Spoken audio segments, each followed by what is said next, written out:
Good evening students. आज हम लोग देखेंगे मौलिक अधिकार के बारे में। ये पार्ट 3 है, ठीक है। ये पार्ट 3 है और पार्ट 1 और 2 मैंने पहले अपलोड कर दिया है, तो वहाँ जाकर आप देख सकते हैं। पार्ट 1 और 2 मिलाकर अनुच्छेद 18 तक हम लोगों ने कवर कर लिया था। आज हम लोग अनुच्छेद 19 देखेंगे, ठीक है। आर्टिकल 19 में क्या दिया हुआ है मौलिक अधिकार के बारे में। सबसे पहले तो हम लोग बेसिक चीज़ जान लेते हैं कि मौलिक अधिकार कितने से कितने अनुच्छेद तक रखा गया है। तो चलिए हम लोग देखते हैं। जैसा कि आप लोग देख सकते हैं,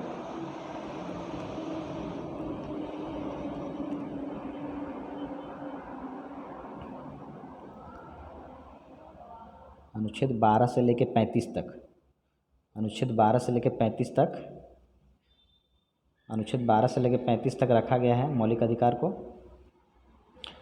और अनुच्छेद 19 में दिया क्या है, चलिए उसके बारे में हम लोग देखते हैं।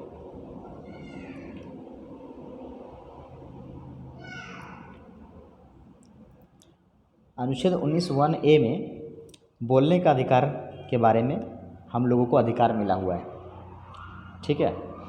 अनुच्छेद 19(1)(a) इसमें बोलने का अधिकार है और इसी आर्टिकल के अंतर्गत प्रेस को भी बोलने की स्वतंत्रता प्राप्त है, ठीक है। इसी के अंदर हम लोग जो प्रेस है ना, प्रेस को चौथा स्तंभ बोला जाता है, तो प्रेस को भी इसी आर्टिकल के अंतर्गत वो पावर मिली हुई है जिसके अंदर वो लोग अपने बोलने की जो वो उसे मिला हुआ है, ठीक है। तो आर्टिकल 19(1)(a) में ये है। अब देखते हैं आगे आर्टिकल 19(1)(b), इसमें क्या है कि सभा करने का अधिकार दिया हुआ है। हम लोग कानून के दायरे में रहकर सभा कर सकते हैं। ऐसा नहीं कि कानून का उल्लंघन करके कुछ देशद्रोही बातें बोलकर, ऐसा नहीं, लेकिन कानून के दायरे में रहकर हम किसी भी प्रकार का सभा कर सकते हैं। जैसे बहुत सारी पॉलिटिकल पार्टीज़ अपनी अपनी सभाएं करती हैं, लेकिन हाँ, कानून के अंतर्गत आपको रहकर कानून का पालन करना है, कानून का उल्लंघन ना होना चाहिए, ठीक है। तो ये है आर्टिकल 19(1)(c) में क्या है, संघ बनाने का अधिकार। संघ मतलब कोई भी पार्टी, कोई भी संघ, कोई भी संगठन का निर्माण कर सकते हैं। इसमें आपको कोई बाधा नहीं डालेगा और आप लोग कानून के दायरे में रहकर अपना एक संघ बनाकर कर सकते हैं जो आपको करना है। लेकिन हाँ, कुछ अच्छा कार्य होना चाहिए, देश के हित में होना चाहिए, देश के विरुद्ध और देशद्रोही काम ना करें। तो आर्टिकल 19(1)(c) में संघ बनाने का अधिकार दिया गया है। अब देखते हैं हम लोग आर्टिकल 19(1)(d) में क्या है। इसमें क्या है कि स्वतंत्र रूप से आप कहीं भी घूम सकते हैं, घूमने का अधिकार है। कहीं भी जाइए, कहीं भी घूमिए, कोई आपको मना नहीं कर सकता है। पूरे भारतवर्ष में आप लोग कहीं भी घूम सकते हैं। घूमने का अधिकार आपको अनुच्छेद 19 में यानी आर्टिकल 19(1)(d) में इस अधिकार के बारे में उल्लेख किया गया है, ठीक है। आर्टिकल 19(1)(e) इसमें क्या है कि आप लोग अपना घर बना करके रह सकते हैं कहीं भी। इसमें भी आप लोगों को कोई बाधा नहीं पहुंचा सकता है। अगर आपका कोई अपना लैंड है, आपका अपना कोई ज़मीन है, तो वहाँ आप घर बना के रह सकते हैं। कानूनी तौर पर आप लोग अगर बाहर जाते हैं या अदर स्टेट, अपने स्टेट को छोड़कर वहाँ आप ज़मीन खरीदते हैं, तो खरीद कर कानूनी तौर पर कागजात बनाकर आप वहाँ घर बना के रह सकते हैं। इसमें आपको कोई बाधा नहीं डाल सकता है। आप अपना घर बना के रह सकते हैं और ये आपका मौलिक अधिकार है। अब देखिए आगे जो आता है, ये बड़ा इम्पोर्टेंट है, इसको आप लोग याद रखें। आर्टिकल 19(1)(f) ये एक ऐसा है कि इसको 1978 में देख सकते हैं आप लोग। 1978 में जो है 1978 में इसको संपत्ति के अधिकार को 1978 में संपत्ति के अधिकार को हटा दिया गया है, जो आर्टिकल 19(1)(f) में है। संपत्ति के अधिकार तो अभी नहीं है, इसको हटाया कब गया है, ये भी एक ऑब्जेक्टिव क्वेश्चन बन सकता है। तो आप लोग बताएंगे कि 1978 में इसको संपत्ति का अधिकार को मौलिक अधिकार से हटा दिया गया है। अब ये मौलिक अधिकार का भाग नहीं है। मौलिक अधिकार में इसका अब कोई वर्चस्व नहीं है, मतलब इसका कुछ भी नहीं है, ये हट चुका है। और और एक देख सकते हैं लास्ट आर्टिकल 19(1)(g), इसमें क्या है कि रोज़गार का अधिकार है। आप रोज़गार मांग सकते हैं, रोज़गार आपको मिलेगा, कहीं भी आप काम करके कुछ पैसे कमा सकते हैं और अपनी आजीविका चला सकते हैं। ठीक है, इसका भी एक आपका मौलिक अधिकार है। ये अधिकार भी आपको कोई नहीं छीन सकता है। आपका ये जन्मसिद्ध अधिकार है कि आप रोज़गार पा सकते हैं और कुछ पैसे कमा सकते हैं। तो चलिए, ये हुआ अनुच्छेद 19, आर्टिकल 19 अनुच्छेद 19। ठीक है, अब देखते हैं हम लोग आर्टिकल 20 यानी अनुच्छेद 20 में क्या दिया हुआ है। अनुच्छेद 20 में है गिरफ्तारी से संबंधित बातें हैं, मतलब गिरफ्तारी से संबंधित अर्थात सज़ा के प्रावधान के जानकारी का आधार है। ठीक है, अधिकार गिरफ्तारी से संबंधित अर्थात सज़ा के प्रावधान के जानकारी का अधिकार आपके पास है। इसमें क्या कहा गया है, इसमें ये कहा गया है, इसमें ये कहा गया है कि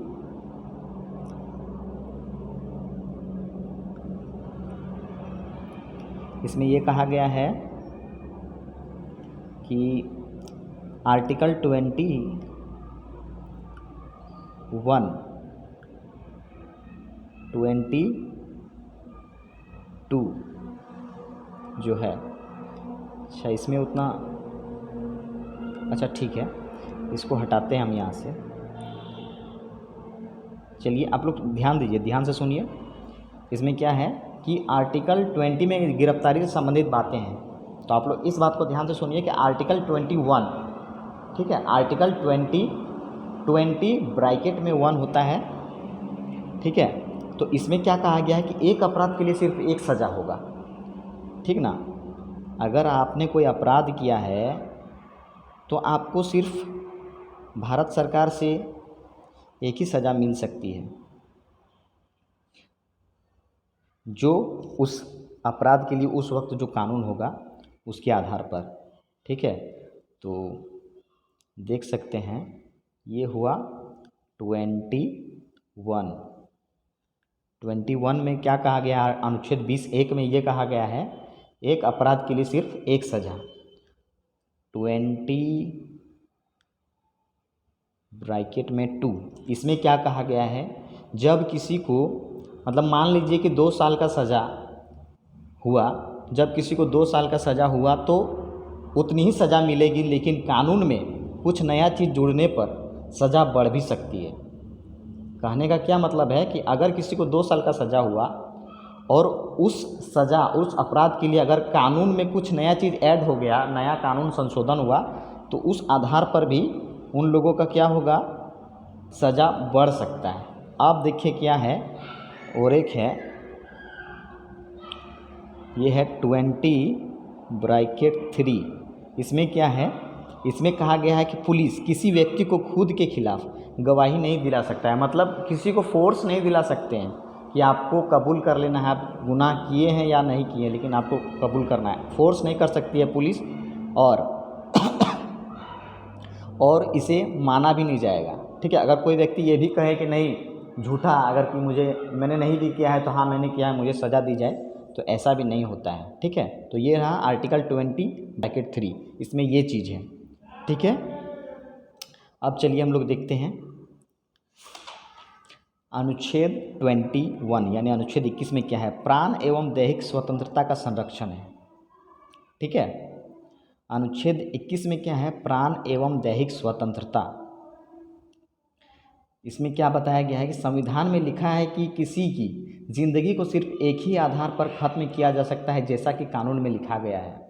अपने मन से आप किसी को किसी प्रकार का सज़ा नहीं दे सकते हैं, आप उसी प्रकार का सज़ा उसको दे सकते हैं जैसा कि कानून के संविधान में उल्लिखित है। अगर फांसी, किसी अपराध के लिए फांसी है तो आप फांसी दे सकते हैं, और अगर नहीं है उस अपराध के लिए फांसी धारा में या फिर कोई भी कानून उसमें फांसी के लिए कोई कानून नहीं बना है, तो आप उसको ज़बरदस्ती फांसी नहीं दे सकते हैं।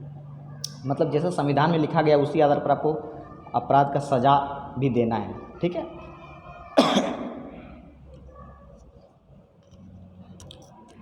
अब देखिए क्या है अगला पॉइंट, इसी में अनुच्छेद 21 में क्या है कि विधि द्वारा स्थापित प्रक्रिया रहेगी, जो विधि जो कानून रहेगा उसी का प्रक्रिया होगा।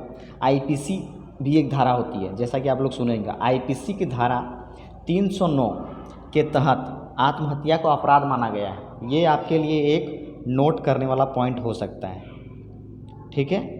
ये आप लोगों के लिए एक नोट करने वाला पॉइंट हो सकता है कि आईपीसी की धारा जो 309 है, आईपीसी की धारा 309, ठीक है, आईपीसी की धारा 309 है।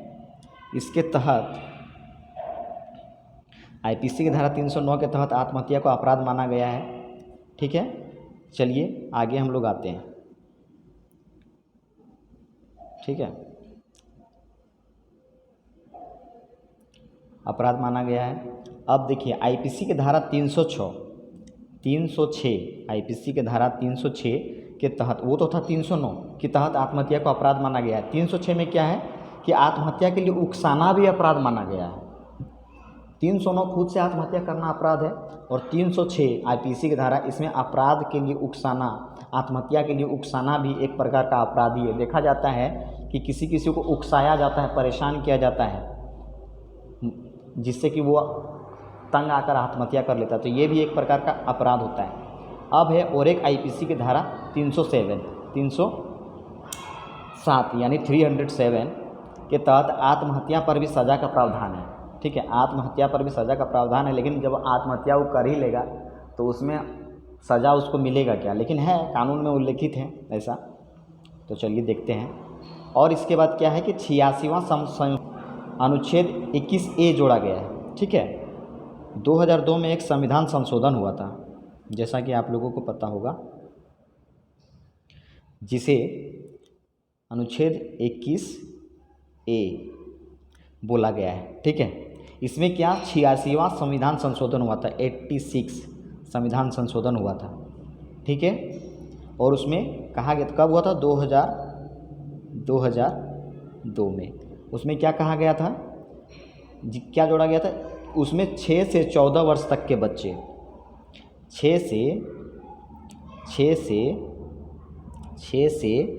14 वर्ष तक के बच्चे को अनिवार्य एवं मुफ्त शिक्षा की बात की गई है, ठीक है। अनुच्छेद 21A में क्या जोड़ा गया है कि 6 से 14 वर्ष तक के बच्चों को अनिवार्य एवं मुफ्त शिक्षा दी जाएगी, ठीक है। अब ये चीज़ था, ठीक है। अब हम लोग देखते हैं अनुच्छेद 22 में। अब लास्ट हम लोग का बचा है अनुच्छेद 22। अनुच्छेद 22 में गिरफ्तारी का कारण जानने का अधिकार है, ठीक है। अगर किसी को गिरफ्तार किया गया है तो किस कारण से किया गया है, ये उसे जानने का कानूनी अधिकार है। और इसके बारे में हमारे भारत के संविधान में उल्लेखित है कि वो ये जान सकता है कि उसे क्यों गिरफ्तार किया गया है और किस अपराध के लिए गिरफ्तार किया गया है। कारण बताना ही पड़ेगा, ऐसे ही आप किसी को गिरफ्तार नहीं कर सकते, ऐसे ही कोई भी पुलिस किसी को गिरफ्तार नहीं कर सकती है, उसको कारण बताना ही होगा। तो उसमें क्या है कि गिरफ्तारी के संदर्भ में कुछ बात होती है, जैसे इसमें लोगों को बताना पड़ता है कि यानी पुलिस को बताना पड़ता है कि उसे क्यों गिरफ्तार किया गया है। किसी को उसको अपने मनपसंद वकील लेने का अधिकार है। जो अपराधी होता है, जिसे गिरफ्तार किया गया है, उसको ये अधिकार है कि वो अपना मनपसंद वकील चुन सकता है। वकील लेने का अधिकार उसके पास है, वो जिसे चाहे अपना वकील रख सकता है। और एक क्या है पॉइंट आखिरी, 24 घंटे के अंदर अपराधी को किसी दंडाधिकारी के समक्ष पेश करना होगा। 24 घंटे के अंदर ही, अगर किसी को गिरफ्तार किया गया है तो 24 घंटे के अंदर ही उसे किसी दंडाधिकारी के पास पेश करना ही होगा। आप 24 घंटे के से ज़्यादा तक अपने लॉकअप में या कहीं भी रिमांड में नहीं रख सकते हैं। आप उसको 24 घंटे के अंदर दंडाधिकारी के पास पेश करेंगे, ठीक है। तो ठीक है स्टूडेंट्स, आप लोग देखे होंगे, तो आई होप तो अनुच्छेद 19, 20, 21, 22 आज हम लोग किए। जैसा कि लास्ट क्लास में मैंने आप लोगों को एक ट्रिक बताया था, और इसमें सिर्फ आप लोगों ने एक चीज़ गौर किया होगा कि सिर्फ स्वतंत्रता का अधिकार, स्वतंत्रता के अधिकार के बारे में बताया गया है। ये चारों जो है, ये चारों आर्टिकल्स, इन चारों आर्टिकल्स में आप लोगों को स्वतंत्रता के बारे में ही बताया गया है, स्वतंत्रता के अधिकार के बारे में, ठीक है। तो आई होप आप लोगों को समझ में आया होगा ये क्लास। तो आगे हम लोग फिर इसके बाद का अनुच्छेद देखेंगे, और ज़्यादा नहीं, और 1-2 क्लास हो सकती है। तो आप लोग इस वीडियो को देखें और पढ़ें, और मुझे उम्मीद है कि आप लोगों को कॉम्पिटिटिव एग्ज़ाम्स में यहाँ से कुछ क्वेश्चंस देखने को मिले। और एक बात, इसे मौलिक अधिकार को तो मैंने बताया था कहाँ से लिया गया है, और एक बार बता देना चाहता हूँ कि इसे यूएसए के संविधान से लिया गया है। ठीक है, तो इसको आप लोग याद रखेंगे, ये भी एक ऑब्जेक्टिव क्वेश्चन बन सकता है। तो चलिए ठीक है, आप लोग पढ़ाई करें और अपना ख्याल रखें। धन्यवाद।